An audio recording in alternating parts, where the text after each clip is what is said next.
63 वर्ष का उम्र और उपेंद्र कुशवाहा बिहार में नई राजनीतिक पारी की शुरुआत कर रहे हैं। आज तक उपेंद्र कुशवाहा नीतीश कुमार के सहारे सीएम की कुर्सी तक पहुंचना चाहते थे, लेकिन उनके सपने को मुख्यमंत्री नीतीश कुमार ने तार-तार कर दिया जब उन्होंने राजनीतिक विरासत के तौर पर तेजस्वी यादव को मुख्यमंत्री की कुर्सी के लिए प्रोजेक्ट करने लगे। नीतीश कुमार लालू प्रसाद यादव को बड़े भैया कहा करते थे और भले ही नीतीश कुमार ने अपने जीवन में कई बार पलटियां मारी हो, लेकिन अब जब वो राजनीतिक संन्यास की तरफ बढ़ रहे हैं, तब अपने राजनीतिक विरासत को बड़े भैया के हाथों में सौंप देना चाहते हैं। और माना तो यह भी जा रहा है कि नीतीश कुमार के राजनीतिक संन्यास के बाद जदयू का अस्तित्व खत्म हो जाएगा, क्योंकि नीतीश कुमार ने कभी राजनीति में वंशवाद को बढ़ावा नहीं दिया। और आजकल जिस तरीके से नीतीश कुमार तेजस्वी यादव को आगे बढ़ाने में लगे हुए हैं, इससे लगता है कि उनको अपने राजनीतिक पार्टी जदयू को आगे बढ़ाने का भी कोई प्लान नहीं है। क्योंकि अगर ऐसा हुआ होता तो नीतीश कुमार अपने पार्टी के नेताओं को अपने बराबर लाने की बात करते, लेकिन इसमें उन्होंने कोई रुचि नहीं दिखाई। और जैसा कि नीतीश कुमार आजकल व्यवहार कर रहे हैं, उससे यह पता चलता है कि सीएम नीतीश कुमार के राजनीतिक संन्यास के साथ ही जदयू का भी राजनीतिक अंत हो जाएगा। उपेंद्र कुशवाहा की उम्र भले ही 63 वर्ष हो गई हो, लेकिन उनके अंदर सीएम बनने की जो इच्छा है वो अभी भी जवान है। और इसी इच्छा ने पिछले कई दिनों से नीतीश कुमार और उनके आसपास के नेताओं से बगावत करने के लिए उपेंद्र कुशवाहा को हिम्मत दी है। और कल उपेंद्र कुशवाहा ने ताल ठोक कर नई राजनीतिक पार्टी बनाने का ऐलान कर दिया है, जिसका नाम रखा गया है राष्ट्रीय लोक जनता दल। कल किस तरीके से बिहार को नया राजनीतिक पार्टी मिला और कल से लेकर आज तक बिहार की राजनीति में कितना भूचाल आया, इसी के बारे में हम आपको इस वीडियो में बताएंगे। लेकिन उससे पहले अपना परिचय। नमस्ते, मेरा नाम अमन शर्मा है और आप सफर बिहार देख रहे हैं। आपसे निवेदन है कि इस वीडियो को पूरा देखिएगा, जिससे आपको यह पता चल जाएगा कि उपेंद्र कुशवाहा 63 वर्ष की उम्र में अभी भी कितने जवान हैं और कल से आज तक उनके इस 63 वर्ष की जवानी ने बिहार की राजनीति में कितना हलचल पैदा किया है। उपेंद्र कुशवाहा ने जब नीतीश कुमार के खिलाफ मोर्चा खोला, तब से मेरे मन में भी बार बार यही आ रहा था कि उपेंद्र कुशवाहा तेजस्वी यादव को आगे बढ़ाने से नाराज हैं। और अधिकतर राजनीतिक विश्लेषक जो भी हैं वो भी यही कारण मान रहे थे। और कल खुद उपेंद्र कुशवाहा ने इस बात को क्लियर कर दिया है कि उन्हें तेजस्वी यादव से, लालू प्रसाद यादव से और उनके पूरे परिवार से उनको दिक्कत है। और उन्हें इसी बात का बुरा लगा कि नीतीश कुमार उनकी जगह तेजस्वी यादव को मुख्यमंत्री के तौर पर प्रमोट कर रहे हैं। उपेंद्र कुशवाहा को दिक्कत होना भी चाहिए, क्योंकि उपेंद्र कुशवाहा ने बिहार का मुख्यमंत्री बनने के लिए पिछले कई दशकों में बहुत हाथ पैर मारा है, लेकिन बार बार वो मुख्यमंत्री की कुर्सी से दूर ही रहे।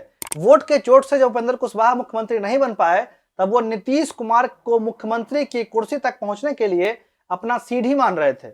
और यही वजह है कि जिस तरीके से वे नीतीश कुमार के साथ बार बार उनके बुलावे पर उनके साथ आए हैं, उन्हें नीतीश कुमार से बहुत उम्मीद थी और वो खुद को नीतीश कुमार का उत्तराधिकारी मान रहे थे। लेकिन नीतीश कुमार के बारे में भी एक कहावत बड़ा मशहूर है, और वो ये है कि ऐसा कोई सगा नहीं जिसे नीतीश कुमार ने ठगा नहीं। अब चाहे वो शरद यादव हो, आरसीपी सिंह हो या फिर प्रशांत किशोर हो, खैर इंसान का तो नेचर ही है कि उसे लगता है कि उसके साथ कुछ गलत नहीं होगा। इसके साथ ही इंसान की एक मजबूरी ये भी है कि उसे सामने वाले पर विश्वास तो करना ही पड़ता है। उपेंद्र कुशवाहा ने विश्वास तो किया, लेकिन उनके साथ विश्वासघात हो गया।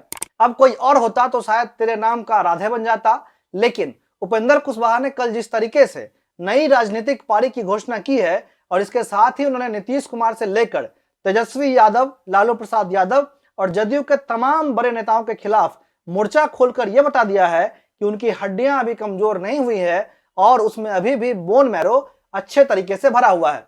अब कुछ लोग तो ये कह रहे हैं कि उपेंद्र कुशवाहा का वार्ड परिषद का चुनाव जीतना भी संभव नहीं है, मुख्यमंत्री बनने का बात तो बहुत दूर है।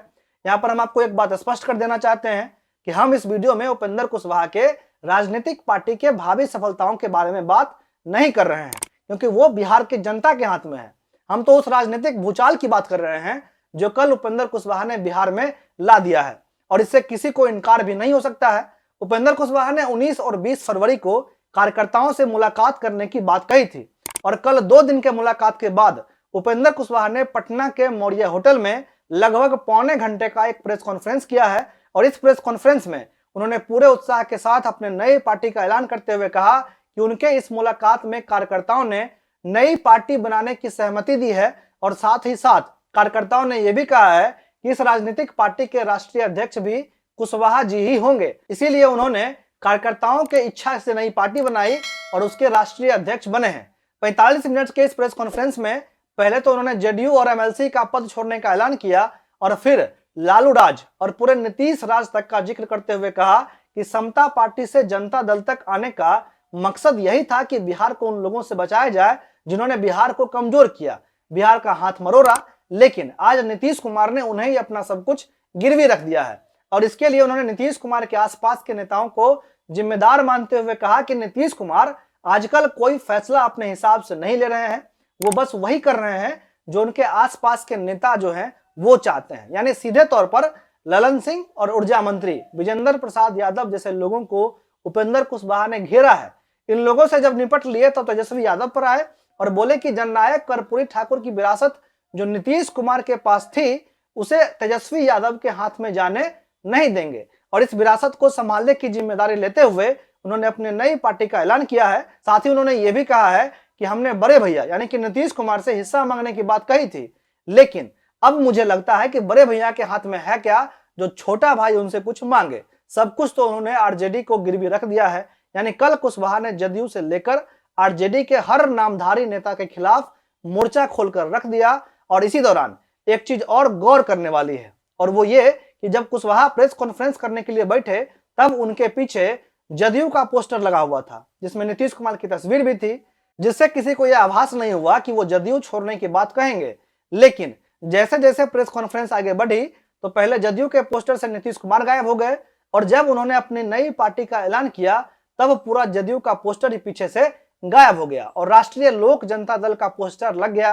पत्रकारों ने बीजेपी से ऑफर मिलने की बात पर भी सवाल पूछा, लेकिन उपेंद्र कुशवाहा ना तो साफ साफ इस बात से मुकर रहे हैं और ना ही उन्होंने इस बात को स्वीकार किया है कि उन्हें बीजेपी से कोई ऑफर मिला है। प्रेस कॉन्फ्रेंस तो खत्म हो गई, लेकिन कुशवाहा ने जो रायता फैलाया उसे समेटने के लिए Lalan Singh back to back press conference करने पहुंच गए। सबसे पहले तो उन्होंने ये कहा कि कुशवाहा को जदयू में आने की बात जब चल रही थी तब जदयू का एक भी नेता इस फैसले के फेवर में नहीं था और मुख्यमंत्री नीतीश कुमार ने जब उपेंद्र कुशवाहा के सामने मुझसे यानी कि ललन सिंह से कुशवाहा के पार्टी में आने को लेकर सवाल पूछा तब मैंने साफ साफ कहा था कि इनसे पूछ लीजिए कि ये कब तक पार्टी में रहेंगे।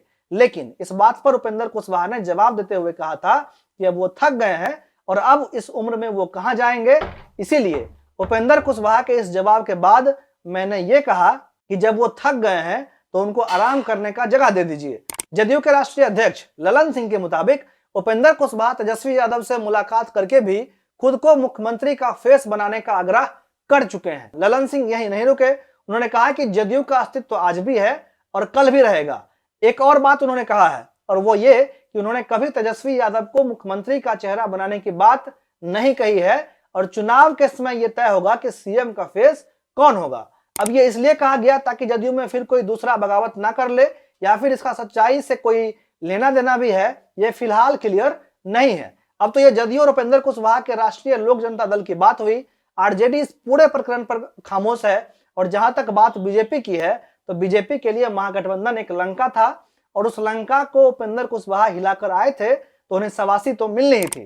सुशील मोदी का एक बयान आया है जिसमें वो कुशवाहा पर तो ज्यादा कुछ नहीं बोले, लेकिन जदयू के राष्ट्रीय अध्यक्ष ललन सिंह पर ही निशाना साधते हुए ये कह दिया कि अगर ललन सिंह को बीजेपी मंत्री पद का ऑफर दे दे तो वो तुरंत जदयू छोड़कर बीजेपी में शामिल हो जाएंगे। इसके साथ उन्होंने ये भी कहा है कि जब मुख्यमंत्री नीतीश कुमार ने खुद ही कह दिया है कि अब आने वाले समय में तेजस्वी यादव को ही महागठबंधन का नेतृत्व करना पड़ेगा तो ललन सिंह इस बात को अगर मानने से इनकार भी कर देते हैं तो इससे क्या फर्क पड़ता है। सुशील मोदी ने यह भी कहा कि नीतीश कुमार अगर अपनी बात से पलट जाएंगे तो सरकार फौरन गिर जाएगी और तेजस्वी यादव को सरकार बनाने के लिए सिर्फ 6 विधायक चाहिए जो जदयू को तोड़कर तेजस्वी यादव बना सकते हैं। आगे उन्होंने कहा कि नीतीश कुमार ने अपनी पार्टी को विश्वास में लिए बिना ही आरजेडी के तेजस्वी प्रसाद यादव को अपना उत्तराधिकारी घोषित कर दिया, जिससे कि जदयू का कोई विधायक संतुष्ट नहीं था और इसीलिए अभी तो पहला विद्रोह सामने आया है, लेकिन नीतीश कुमार का सियासी सफर अब उल्टी गिनती